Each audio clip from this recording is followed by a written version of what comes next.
G'day expats and welcome to another episode of Expat Chat, episode 100. I've been dying to say that for so long. We're there 5 seasons later. We are at episode 100, so pretty cool. Joining me today is mate and colleague and guru from the Gold Coast who runs the Australian office and specialises in the Asia and Americas region, James Ridley. G'day, mate. Good morning, Brett. 100. It feels good, doesn't it? It's pretty cool. It really does. Triple digits. It's nice. Oh, yeah. It's something of substance. There's pertinence behind it, and it's not a flash in the pan like you see a lot of folks doing podcasts and might get up to episode 20 or 30, but 100 episodes, it's a big deal. Oh, yeah. We've been around the block now. Absolutely. And for those that are joining me on YouTube or dialing in and tuning in today on your, I suppose, podcast software, I'm joined with Brett Evans, who is the Managing Director for the Europe, Middle East and Africa's region in the sandpit today, as always. And Brett, we've got an exciting topic, or maybe not an exciting topic today, a bit of a morbid topic, I guess. I want to rehash with you. Mate, it's the topic talking about wills. Yeah, it's the topic that you do something that you hope you never have to use. It's a strange one. Absolutely. You tend to it, put it up on the shelf. And because it's not sexy, it's not exciting, and it's not making money, a lot of folks are worried about doing it. So, mate, let's break down where should you have a will, should you have a will, and how that works. But let me just quickly get some housekeeping out of the way. All the information that we're about to talk about today should be treated as informational and educational purposes only. And please, if you do need personal advice, reach out to a specialist like Atlas. And one more piece of housekeeping, just want to say good day to all the folks who attended the Dubai and Abu Dhabi seminars last week. Great to catch up with everyone. Great to hear people listening to the podcast. And thank you very much for your attendance. And just as an FYI for those who couldn't attend, we are looking at doing a webinar because there's a lot of people who really wanted to attend that. But we'll let folks know in the next week or so when that webinar is coming out. Absolutely, mate. And I guess today when we're talking about wills and enduring power of attorneys, you're right, it isn't sexy. And if I think about when I'm talking about this with my own clients, and it's often something which is sort of a case where you talk about it briefly, and it's like, I'll get to it. And then it doesn't get done for 12, 18 months. We bring it back up. No, I'll get to it. And then it doesn't get done. It's one of those things which it just keeps getting put back, put in that life admin basket or cap, and you're like, I'll get to it, whatever. And then something happens, and then I guess your loved ones are trying to work out, well, shit, how do we unpack this? How do we work this out? Then you might have to deal with intestacy within the state government if it's a case where you've got assets locally in Australia. So wanted to just talk a little bit more about it, the reasons why it's really important to actually have a will. I mean, first and foremost, when we look at back in Australia and our population, right now there is the biggest wealth transference taking place for intergenerational wealth because we've got a lot of the baby boomers and those that are older that are passing away, unfortunately, and they're obviously passing that wealth onto the next generation. And with that in mind, you need to be having those conversations with your elderly parents if you are residing overseas and you don't have any firm intention to come back anytime soon. But one, just, hey, have you got a will? Next time you're back around Christmas, whatever it might be, hey, listen, guys, have you got a will in place, a bit of an estate plan? Have you spoken to anyone yet? I reckon you're going to be pretty shocked at a lot of the responses because often they won't. I think that's a really big theme I've seen in the last probably 2 or 3 years. A lot of my clients' parents don't have a will. Yep. I think in my numbers, and these numbers are rubbery, but I reckon 1 in 10 of people who should have wills have a will. And it's something that it's important to attend to. As I said before, it's a document you hope you never have to use. And obviously if you die, it's not your concern, it's your family's concern, and don't, leave your affairs in a mess. And I think the biggest one we always see is clients collect assets like baseball cards. A bit here, there's cash accounts here and stuff like that. And having a proper will gives your executor directions on how you want your assets to be disseminated and deployed. And, one of the biggest questions we always get is, where should you hold a will? And mate, I'll let you run through that one because that's quite an easy answer.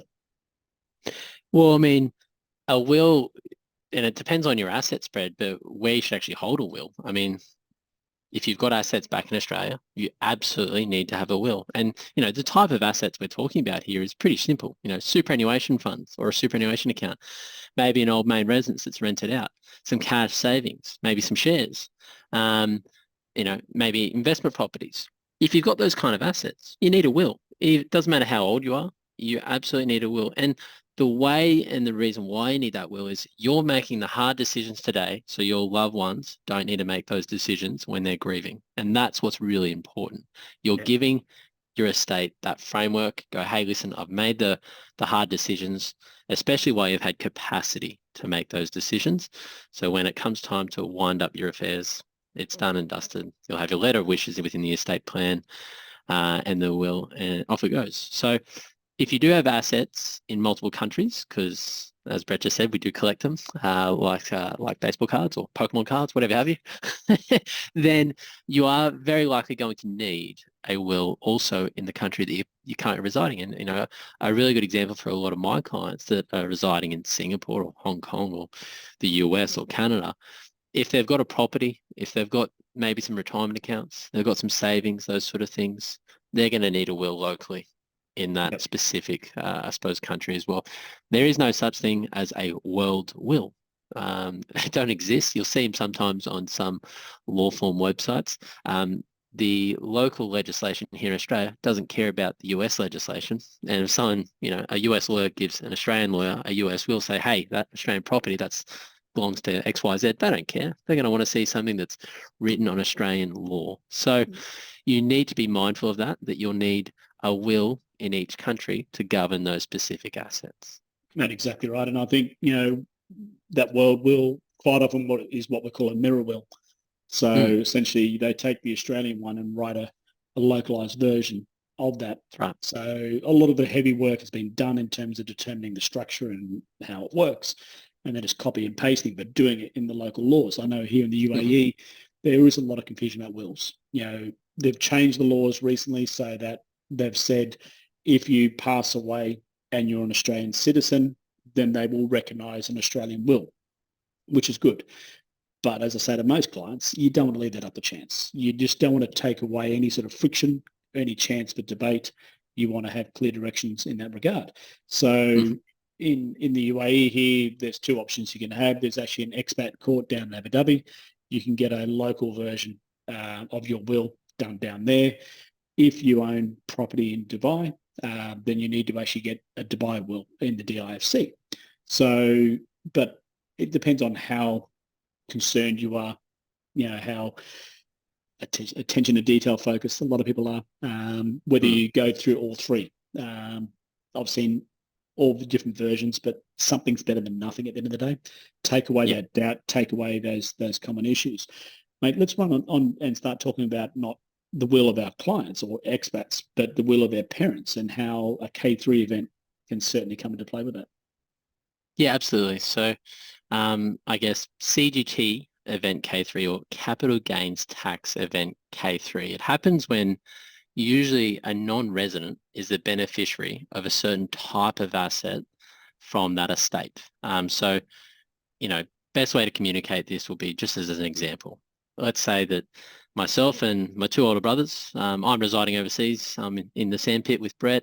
My parents pass away and they leave just a share portfolio, a large share portfolio, which is going to be carved up individually, 1/3 each. Because I'm a non-resident, I'm receiving typically what's treated as a non-taxable Australian property asset, non-TAP asset. Because I'm a non-resident, I'm also seen as a tax advantaged vehicle, which means that the estate will have to pay tax on the capital gain that's accrued on those shares up until the day of death of my parents, assuming they died in the same car accident. And upon that happening, it creates this, I suppose, unfair position in maybe the assets I'm going to receive versus my brothers who are ordinary Australian residents. So that's a really probably quick and easy example of CGT event K3. And it typically only usually applies to those kind of assets, things like direct shares, managed funds, listed investment companies, REITs, sometimes even, I suppose, I won't go into sort of the other asset types, but that's a really good example. But it can have, and I guess the result of this, it can create a situation where the estate itself isn't fair and equitable when it's actually meant to be. So another way to frame that might be a case where it might be better off for that kind of share portfolio to be sold down to cash within the estate, tax paid on the day of death for everyone, and then the proceeds distributed out one third, rather than gifting the shares each. So that's another way that an estate or a will can actually address it. But that's usually what we see, where there are some, I suppose, inequities which come about from wills which don't encompass our client's non-residency status. Definitely, mate. I think we've seen that time and again, and people sort of say, but it's not fair. It's like, well, your parents had good intent, but obviously they were what we call poorly advised, because whoever's drafting their will should have made them aware of that scenario. That's why you're paying them the money. When you sit down and have that consultation with them, saying like, one kid's, in Dubai, the other kids are in Australia, that person should have said, well, okay, if you're giving them shares, that person's going to be unfairly disadvantaged because of the taxing situations. So, and I think, I've been encouraging my clients, I know you have been as well, to have conversations with their parents. It's a pretty morbid conversation to have, but surprisingly, parents are actually happy to talk about it because they know they want what's best for their kids. So, if you do have the opportunity, have a chat to your parents about it, have a chat to, we've got articles on our website, more than welcome to, grab those articles and share them with your parents. And, hey, there's this event called K3, which is going to unfairly, treat me versus my siblings. Can we have a chat to the lawyer about getting that will amended while you have full capacity, so there's no contestation?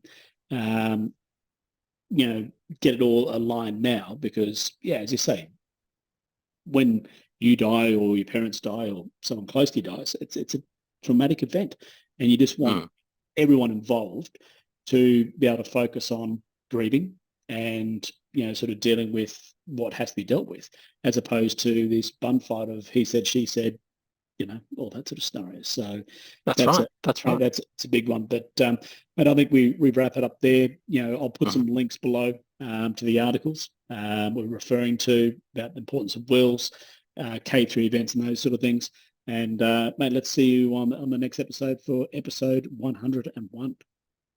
Sounds good. Thanks, Brett. Thanks, guys, for tuning in. Cheers. Thanks, guys.